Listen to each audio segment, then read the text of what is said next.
Warm welcome to you, sir. We have here today with us the principal of Amrita School of Business, Kochi, to give us some insights about the college. A PGDRM graduate from IRMA and a fellow of IIM Calcutta, Dr. Rajiv Prasad, joined Amrita in the year 2007. So he has around 25 years of industry teaching and research experience. He was invited to teach as a visiting faculty at IIM Kozhikode in 2007 when he taught the core course on business ethics. He is also an adjunct faculty member of State University of New York at Buffalo and has been teaching the organizational behavior and leadership course at the Executive MBA program conducted jointly by SUNY, Buffalo, and Amrita School of Business at its Bangalore campus. He was invited to develop the course curriculum and the text for the business ethics course by Vancouver, Canada, based Commonwealth of Learning for their MBA program in 2011. Sir, so let's move on ahead with the questions, sir.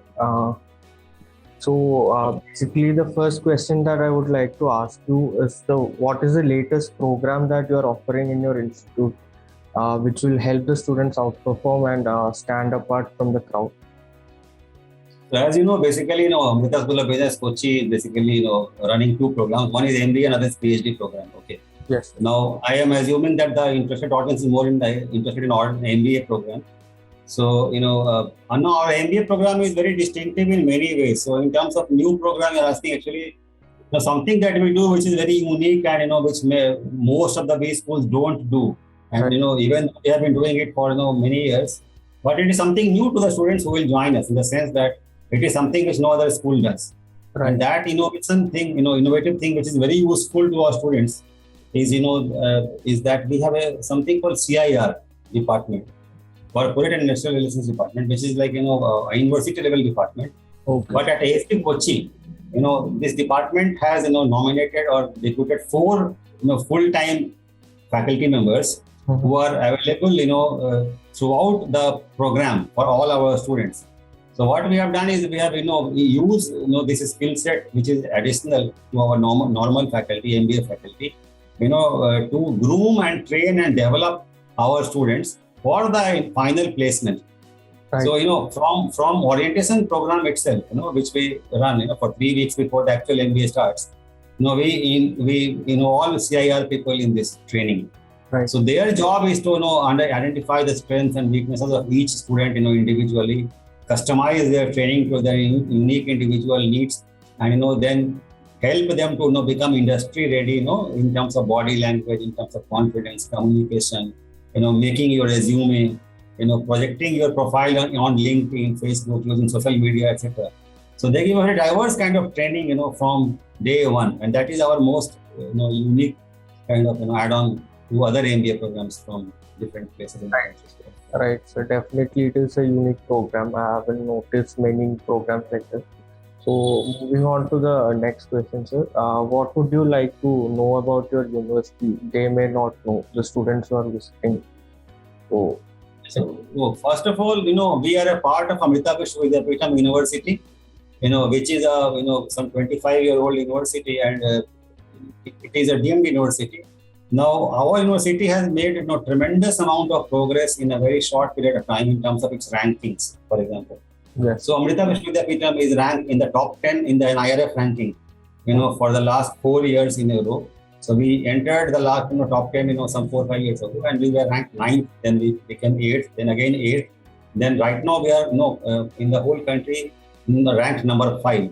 And we are ranked number 1 among the private universities. And taking all universities into account, we are ranked 5th.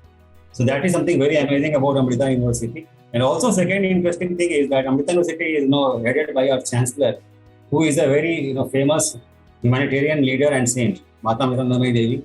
She is also called the Hugging Saint. She holds a world record for personally meeting and blessing more than 40 million people. No other human being in the history of mankind has done that. So that's another unique thing about the university. Right, sir. So moving on, what are the factors that make this program the best for the students to offer? There are many ways, this program, stands out from other programs. For example, one is that, apart from, we offering them, cutting edge, state of the art, management knowledge, because see, one is our faculty strength. Our faculty, all of them, come from top B schools, IIMs, and even IITs and JNU and such places, or even within India, other top B schools. They have taught, they have studied there. Many are coming from very senior industry positions, etc. So faculty quality at Amrita School of Business, it's not very easy to get into the faculty team. We are very, very rigorous in choosing our colleagues. We ensure that they are PhD qualified from top schools, and and they have relevant exposure. That is one. Second is that our focus upon very upon developing the leadership qualities of the students. We believe that managers are leaders, and as a result of that, we try to develop leadership abilities in our students right from day one. As I told you about CIR also helps us in that, because a leader is a very impressive person. Yes. So CIR helps us to make every student into a very impressive personality, because they're having experts in body language training, in communication training, and many other aspects of projecting, like how you project your personality. That is involved in our curriculum. Second is we have a very much focus upon developing the personal branding of the student. How you develop your own your personal branding. So that skill set we provide through a very innovative methodology, which involves, as I told you, CIR and other things also. For example, we have a belief that students, when they work in teams, they develop a lot of skills which are necessary to succeed in team environment. So we have a lot of activities which happen in teams, in terms of teams, apart from the assignments which are given the faculty to teams. There are other informal, outside the class activities. Like there are forums where students have to showcase their skills as a team. Okay, a lot of inter-team competitions, inter-house competitions, etc. We encourage the teamwork and also healthy competition. So all that helps to shape a very healthy leadership and team player quality in our students. And we also ensure that they go for summer internship project in very good school, companies, good brands, and also get very excellent exposure. So these are, I think, some of our very unique strengths. Another strength is alumni. Our alumni, because of our focus on humanitarian education, they become very close to our faculty members. So even when they graduate, they tend to maintain their connection with the alma mater, despite joining the industry, which helps us in many ways. They come back to teach, offer courses, they participate in boot camps to help our students prepare for the placements, etc. Many times though they can become mentors for their different projects, etc. So these are many of the innovative things, and there are many more things, but because of shortage of time, I think that these are the main elements that we. So how do you train yourself for the faculty to deliver this program to the students? So there are two levels to it. One is that before recruiting faculty itself, we ensure that these are top class professionals with top class profile. So their past track record itself is very impressive. That is one. Second is to keep the faculty updated with the latest trends in the industry. We send faculty continuously for different faculty development programs. We have unlimited budget for that. So faculty can go for any training program anywhere in the country and even abroad. So that is one thing. Second is that our faculty are encouraged to benchmark their curriculum with the very best schools in the country, like IIMs and stuff like that, even universities from abroad. Then we focus a lot upon research. Our ranking is in top 5. One reason is that we are perhaps the fastest rising university in terms of research. Recently, in the global ranking, the Times Higher Education ranking, we have been ranked in the top 50 in the whole world as an university for the impact of our research. Yes. So you can imagine the kind of environment that we have created, which is to encourage a lot of research and out of the box thinking. So our faculty are not sitting idle; they are always doing some research, teaching, consulting, and so as a result, they are constantly growing in their skills. Otherwise, they can't publish in top tier journals. Right. So, sir, how do you tend to build an industry connect with this program? So there are two ways we do it. In fact, three ways. One is a very tremendous contact with alumni. Now, alumni are already working in industry, so obviously they are bonding very strongly with the college. So that is one avenue for industry connect. So their feedback matters a lot to us because sitting in industry, they can give us a lot of constructive feedback to enhance the quality of our offering. That is one. Second is CIR's full form is Corporate and Industrial Relations. The CIR people, basically what they are doing is they are knowing what the industry requires, and then they work backwards and feed those requirements in the students' personality. So CIR itself is a direct industry connect, and they are available as teachers to our students throughout the program, all the 2 years. For example, we have a 3 credit course running in each term, which is offered by CIR faculty. There are classes happening every day. CIR faculty come and teach. Now just imagine for 2 years continuously, students getting this direct feedback and input, for developing themselves for meeting the industry standards. What more connect you need? And this is the very strongest connect. And third is we have a colloquium series of talks where we invite people, senior in the management positions in different companies to come and deliver guest lectures upon invitation. So they come and talk about, latest, technology like blockchain technology, supply chain, logistics, this, that, whatever is the green marketing, sustainability, or entrepreneurship, or venture capital, or even stock market, whatever. Social entrepreneurs. So very strange, eclectic mix of speakers come, representing all segments of industry, and they are another, avenue for direct industry. Right. So, sir, what were the challenges that you faced while integrating this program in your curriculum? Challenges, mainly, how do you stay ahead of the competition? That is the main challenge. So we are very conscious about that. So as a result of that, our faculty are, constantly, encouraged to do research, because we believe that research is one method by which, we keep, improving our knowledge base, because we that way keep in touch with the recent developments, recent trends all over the world. So, because publish in top tier journals, you need to be at the very cutting edge of your field. So that is one method by which we have met this challenge of how to keep our faculty, our teams in such a shape that they stay ahead of competition. So that is one reason why we are climbing so fast in the university rankings. And this is not only true for HB Kochi, it is true for almost every college belonging to the university. Right, sir. So, sir, what are the types of projects that the students are working on throughout this program? Yeah, so since the MBA program, our students work upon all kinds of projects which are marketing, finance, sales, HR, operations, systems, etc., analytics, as any other B school students will be doing. But we also have a very interesting set of projects which stand somewhat differently from other projects, normal projects. I mean, what I mean to say, let's say out of 100%, 70-80% of the students will be doing normal projects like any other B school. We are no exception because they are B school ultimately. But then, because of our very different way of, being a different kind of university, because, for example, our Chancellor Amma, runs a project, where she wants to, develop more than 100 villages in the whole country. Mm-hmm. So our students, it's called Living Lab. So our students get to participate in the living labs where they will go to these villages, understand their problems and challenges, and try to come up with management solutions to those problems. So these kinds of projects are, I think, very unique, which is unique to Amrita University. Another, example I can give you recently, there's something called Weavers Village, founded by our own alumnus, Sobha Vishwanath. This organization, it's a social entrepreneurship venture. It basically aims to promote the handloom woven by, women. Okay. And women who are from, poorer sections.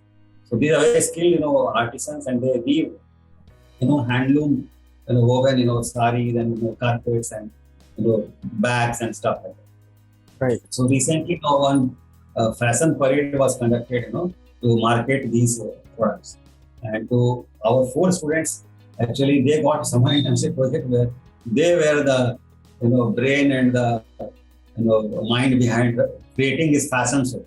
I don't think that many B school students will get this chance to stage a fashion show and interact with top models. Right, so that is really great. So we also get such opportunities. So, sir, do you have any extracurricular activities or programs, to enhance the skills of students, to expose them to real world challenges? Yeah, I personally believe that maybe very few schools in the whole country can match us in this respect. In fact, if you take 100% bucket for us, extracurricular activity is 50%. Okay. Our students, day in, day out, they're doing all kinds of activities along with the classroom activities. So we have, forums like, Astra. For example, Astra is one international symposium where students conduct, budget is some 6 lakh rupees, and they form teams and they try to conduct the symposium where they raise funds. They invite the speakers, they choose the theme of the forum. The symposium, and that itself, gives a lot of opportunity for the students to work in teams and run the whole show. Faculty are only offering mentoring support, little bit hand holding. Okay, that is for example one. Second, we always also have a scheme where our students, choose some families from poorer sections of society, and they provide, them the basic, livelihood items like, food, grains, and other clothes and all that, for these families on a month upon month basis. So students raise money for this project, this charitable activity. Then, there are cultural activities, which are run by a body called Omkara. Omkara is a student group which is formed by students after election process. So this Omkara runs a lot of festivals and cultural programs and a series of events throughout the year. That also is another exposure that students get to sharpen their other skills. Then we also celebrate all the festivals of all the major religions in our campus with a lot of festivity, because we believe in all religions. So we give them a lot of opportunity. They're debating competitions, quiz competitions, all kinds of competitions, deep land competitions. Yes, sir. So, with the competition so high, how do you guide your students to survive in such a competitive scenario? Yeah, so for example, we know that competition is good, but in a space of teamwork. So what we do is that we form them into teams and we help them to compete a lot, amongst each other. And so this competitive spirit itself, helps them to become very good. By the time they graduate, but we also ensure that they work collectively as a batch. For example, an event like Astra, for example, this brings the whole batch together. Right. Because now the prestige of the batch depends upon success of this mega event. So we know that they need to be united and also need to be competitive. Right. So I think in this competitive world, what helps ASP students to stand out is their attitude. They are not only very competitive like other students from other places, but they are also very much good team players. So they generally gel very well into their teams wherever they go, and they impress everyone, with their attitude. Another thing, that since we give them value-based education, our students generally, tend to be more loyal, to their employers, since they're trained very well, they're very good MBAs. They also contribute a lot to the place where.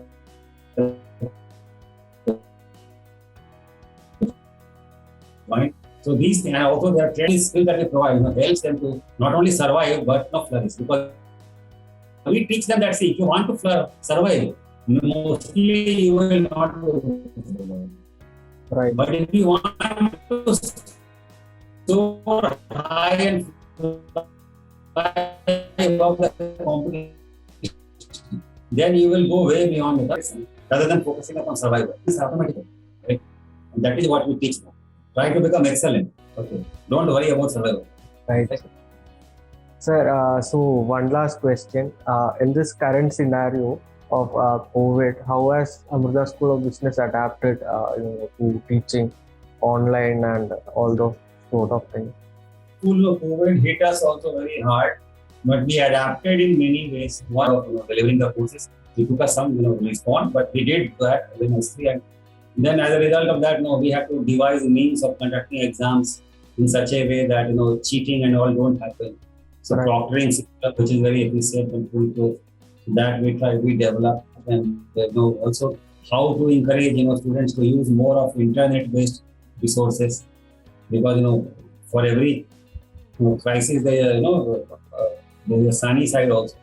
The sunny side or the positive side is that students also became much more smart, and teachers also have to push themselves to engage the student attention in the class, because in an online class it may become quite boring after a while, because Face-to-face interaction not happening. So our teachers also know are basically creating all kinds of innovative methods to engage the students to projects, assignments, uh, through surprise quizzes, through dedicating a lot of marks to class participation. So randomly they may ask a student to answer some question. So they are kept on the tentative and there are marks for that. So so they won't be able to go away from their desk because faculty is not watching because it happens in online classes. Right. So to keep the student on their desk and alert. So these kinds of devices were created. Another thing was after the end term exam in every course, we instituted a new thing called Viva, and we kept a substantial weightage for the students in the Viva. So why Viva? Because we wanted to ensure that if they got good marks in the written component, whether they cheated or they got the marks in an honest manner. So Viva will further confirm, oral Viva will further confirm how much knowledge the student actually has in that subject. Right. So that another way we try to push students to keep themselves sharp and updated. So these are some of the methods by which we try to cope with the COVID crisis. But having said all this, I'm sure that nothing can compete with the real class in the real setting, actual teacher and student interaction. Right. That we can't replicate, but we tried our level best, and I feel that if you go by our placement record in the last 2 years in the COVID period, as usual, we were able to place the 100% of our batch. And this year's batch is graduating with a record average salary from SB Kochi, above 6.3 lakhs. So COVID could not affect our performance because in terms of the B school, our performance can be measured by how much we are able to place our students, how well we are able to place them, right? Because ultimately your product should be ready for the industry should accept. That is the proof, right? So we have delivered on that count both years with flying colors. So we think that we have done a good job. Yes, definitely. So we are not perfect, but we have done well, right? Yes. Sir, thank you so much for your insights onto Amrita School of Business, and I hope you grow much more in this role and as a collaborative school as well. So thank you. Thank you so much. Thank you so much. Okay.